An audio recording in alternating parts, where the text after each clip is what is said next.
That stuff's hard. That's beyond my pay grade.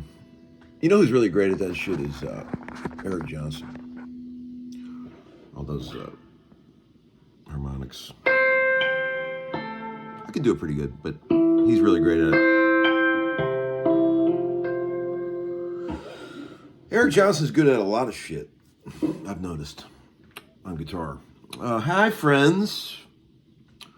It's just Larry. Don't get too excited. It's just me.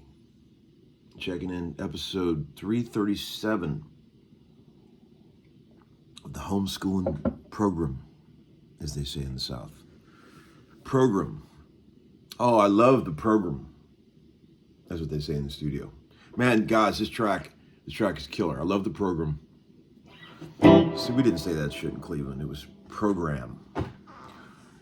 And we also say process, not process, like some people do. Oh, it's a great process. We don't say that in Cleveland.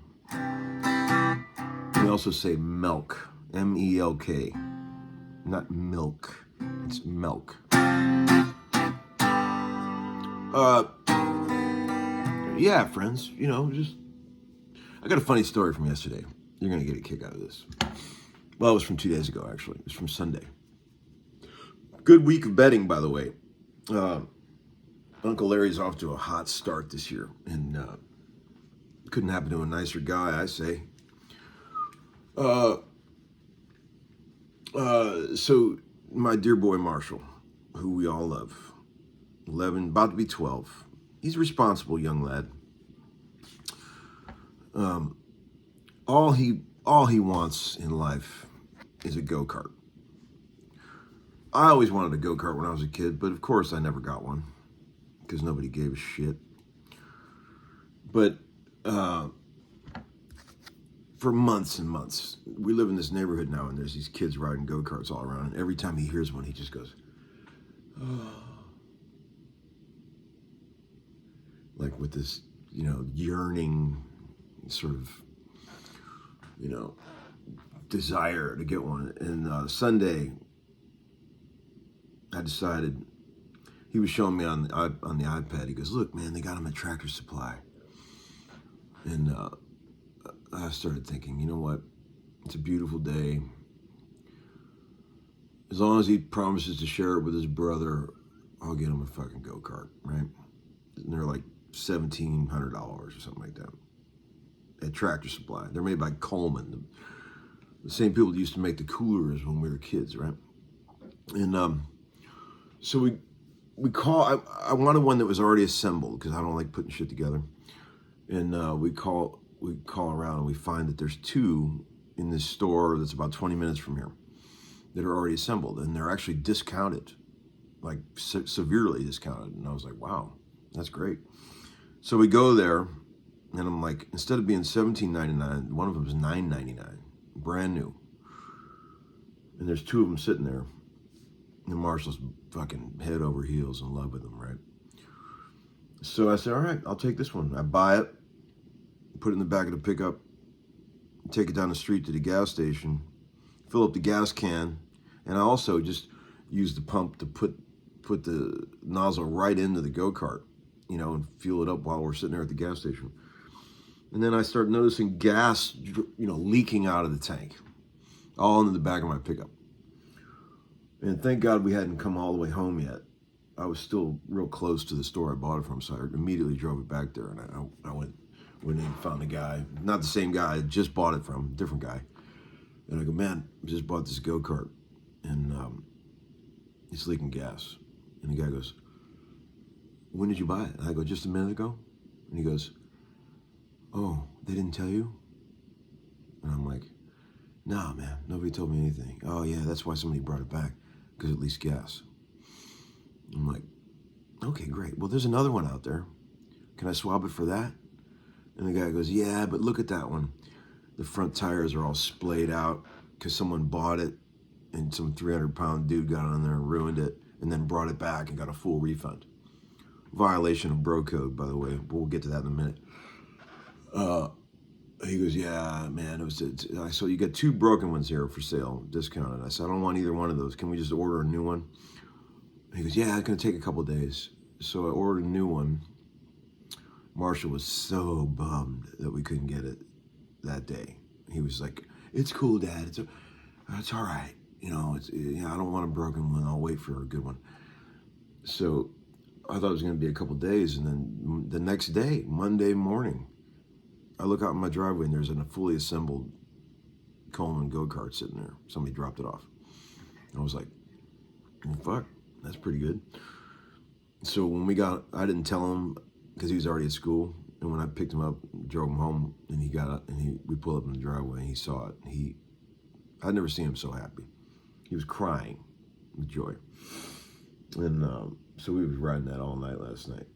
And he promises he's not going to kill himself on it. We got really good helmets. And it's a really safe neighborhood over here. There's no cars. It's really good. So I think we're going to be okay. Let's get, also want to say thank you for all the kind comments about yesterday's looping video. Seems like you guys got a lot out of that, and I'm glad. This is a Motorhead shirt that a friend of mine named Matt Swanson sent me. He had these custom made. Here's the fun thing. Great shirt, right? But I don't know shit about Motorhead. I think I know one song, right? And I love Motorhead and all that, but I don't know anything about them. So I kind of feel like a dick wearing a shirt that I don't really, really know the work, the body of work. I was talking about this the other day with a bunch of friends of mine. I said, what band in history is the most repped on t-shirts by people that don't know shit about the actual band on the shirt they're wearing? Think about that for a minute. You see it all the time. My number one answer would be Ramones. You see people wearing Ramones shirts all the time. They don't know anything about Ramones. Nirvana has been mentioned. People say Misfits. Pink Floyd even. You see people wearing Pink Floyd shit. They don't know anything about Pink Floyd. There's a lot of them. But I think Ramones would be my choice. It's the most number one band worn on t-shirts by people that don't know actual shit about the band. Okay, hey. One guy said, hey, Tom, you talk about bro code a lot. What are some examples of violations of bro code? Man, there's so many. I mean, a man's honor and integrity is basically all he has in this world. It trumps any material possession. It trumps any occupational advancements they've made. You could have all that shit, and if people don't think you have any integrity or honor, none of that shit means anything. We know this, right? We're all grown-ups here, especially the people on this channel. We're all definitely grown-ups. But I still see people doing snaky shit all the time around me. Dudes, little younger dudes. And I'm like, dudes, no. Anglers. Lots of anglers in this world. Trying to muscle their way into things in a not honorable way with zero integrity. And man, I see it all the time. And then my first thought is, anytime I ever see someone say or do something that I would never do, I just immediately lose all respect for them. and then they can't get it back. I'm just like, well, you're basically dead to me at that point. You don't understand any of this shit. You don't know how bro code works. I'm not going to be your friend. I might say hi to you and be polite, but that's about it. So people are saying examples of bro code. Let's do some in the guitar culture, okay? Let's just say, for example, I've seen this happen. A guy will, I'm friends with all these vintage guitar dealers and stuff. People will bring in a vintage guitar or something like that and put it on consignment in the store. Well, first, number one violation would be waiting in the parking lot of a vintage store and asking what's in the case when somebody's bringing something into the store. Or at a guitar show. Never do that, people. But let's say you brought a vintage guitar in. I hate the word vintage. Old guitar is what I say. Vintage is such a stupid word. Ugh, God, I hate when people say vintage piece. Like a guitar is a piece. It's an old guitar, for fuck's sake. So you bring in a guitar to sell on consignment at a store, and the store agrees to sell it for you on consignment. And then someone goes in there and plays the guitar, falls in love with it, and then they don't want to pay that store's consignment fee, so they'll call the person that they think owns it and try to get them to take it back out of consignment to sell it to them privately for less money. So lame. Classic lameness. One time a kid called me. Here's another good one. I let this kid have it too. A kid called me and said, hey man, people use me as a mark because they know I buy high dollar shit. So anytime they get something, heavy duty, they always call me because they know I might buy it, and I actually have the money if I wanted to buy something that their friends can't afford. So the young guys will call me and they'll say like, one guy called me one day, a couple years ago or something. He goes, man, I've got this guitar. I know you're not into these, but this is like the best one of these ever. And I'm like, I'm not into those. And the guy goes, I know, but this is like the best one ever. And I go, well, what do you want for it? And the guy said, that's pretty reasonable price, right? I go, great, all right. I'll come see it tomorrow morning.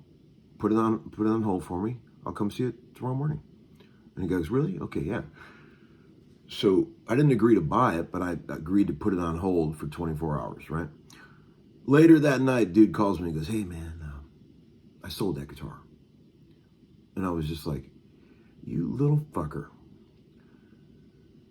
You call me, bother me, talk me into coming and look at something I don't even want, and then you sell it out from under me. He got an earful for that, believe me. I told him, look, you don't act like that. Grown-ups don't play that shit, okay? Here's another violation. Let's say you were friends with a guy and you were in a band with him, and you were friends with him for years, and then that guy ended up dating your ex-wife and ended up staying over at the house you worked your entire life to pay for all the time and not helping with any repairs. That would be a big one if that happened. This I was going to show you this. You guys have seen this before. 62 Gretsch White Falcon that I've managed to hold on to. You know what's interesting about these Falcons in the Gretsch? All old Gretsches, the binding just rots away. 90% of them, the binding is completely rotted. But for some reason, this gold binding that they use never rots. Wonder why. Explain that to me. It's quite a mystery.